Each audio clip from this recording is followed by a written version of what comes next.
So what was the creepiest part of working on it? The creepiest part of working on the movie was probably just being. I mean, it was mostly the creepiest part was mostly doing scenes by yourself because it's less scary when you're all with a group of your friends. But even shooting a scene by yourself is sort of uneasy and kind of scary, and you just kind of feel more alone. And I think another thing that's really scary about filming it is definitely just having Bill Skarsgård there because he's huge. He's 6'4", and he's just with all the scary makeup and costume on. It's just like very unsettling having that looming over you all the time. Yeah. Especially when you're like expecting him to scare you, but he doesn't. So it's just kind of like, whoa, hello. Oh, for me, the scariest parts were, like they said, being alone, the shooting scenes. It was scary when I shot the Bowers fights.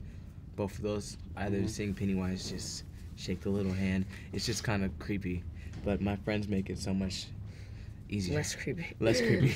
So, speaking of Pennywise, what went through your minds when you first encountered him on set? Well, what went through my mind when I first sort of saw Bill in his Pennywise costume for the first time was, what did we get ourselves into? Because, we had met Bill before briefly at the table read, but we sort of kept our distance because, the studio wanted us to, and Barbara and Andy did, so we can have a more organic reaction. For me, it's funny. I was traumatized and excited at the same time when I first saw Bill because at first it's just scary to see the demon. And then it was cool because like, man, this is going to be good because this guy is scary without any effects. So yeah, it was pretty exciting and traumatizing. Yeah, I mean, for me, just everything about Bill is kind of like, he's so nice, but with all the makeup on, and it's just, I don't know how they transform him so well to be just that scary, but, They did it.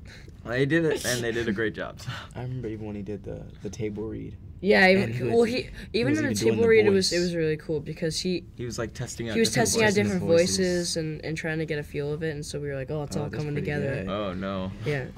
So it was really cool how they transformed Bill. How did the director, Andy, kind of transform the Losers Club? How did he prepare you guys for your roles? Well, our acting coach, Ben Perkins, shout out to Mr. Perkins, awesome.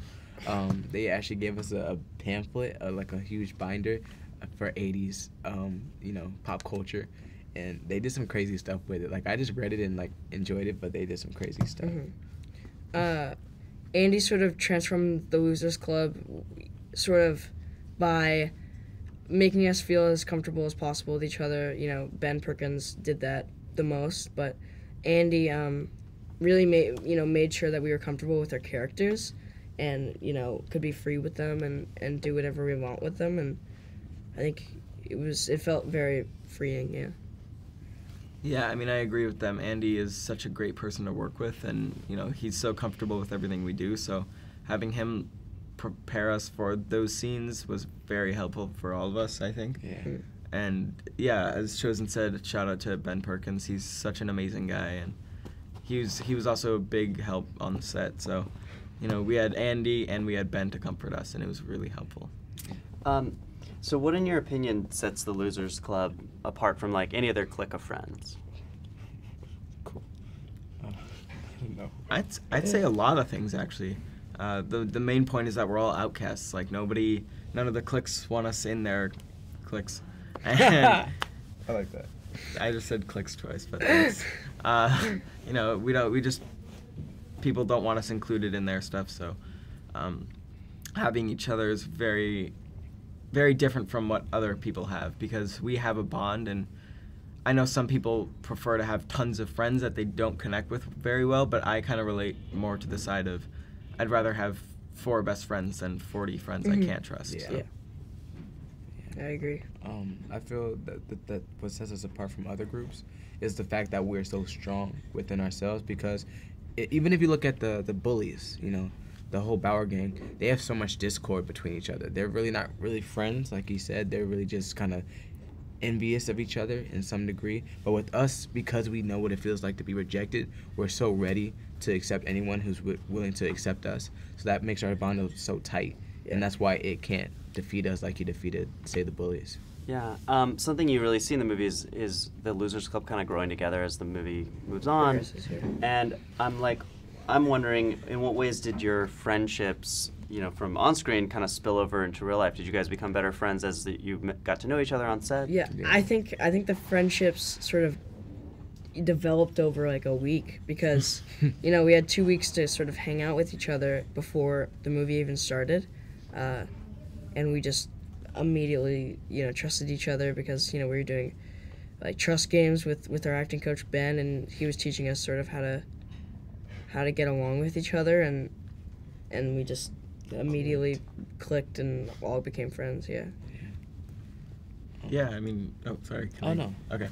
Yeah, I agree. It was like the first 2 weeks we had together, it was just spent bonding with each other. With our acting coach, again, Ben Perkins, he's the one who really helped us trust each other, and through various activities like trust falls and acting exercises and a lot of other things that would be too long to list right now, but he's the one who really set the foundation of our friendship. And it's weird because if it was anyone else, I don't think we would have bonded as well, because it was just like a match made in heaven. It's crazy. Yeah, we're destined to be friends. Exactly. What do the Losers Club kind of learn about friendship, do you think? I think because the Losers Club started off with a main four, and as the movie goes on, they added new characters to the mix. But I think what they learned, because even in the group you see discord as hard times come and Pennywise starts to pick off people. So I think they learned that friendship is a tough task to really be a good friend. A lot of times I think we have the misconception that friendship is easy, but when you're really trying to be a true friend and willing to really die, they're willing to die for each other. I hope I would be able to face a monster because they had my friend, but I don't think I would be able to because I'd be too scared. Mm-hmm. But I think they learned that it takes work, and it's so rewarding to really have a group of friends that you can count on. So it's worth it. Cool. Let me ask you a couple of very short questions. So in one word, and we can just go down the line. In one word, what went through your mind when your character first encountered Pennywise? Do you mean Pennywise as in the clown, or just Or on any this form movie? it takes? In any form it takes. Okay. I think my character just probably thinks he's dreaming. He doesn't want it to be real, is what I'm saying. He's too scared for it to actually be a real life thing. So he tries to stuff it back in the back of his mind. He doesn't want to think about it ever again, and when everyone else brings it up, he starts to kind of freak out a little. I would say surprising.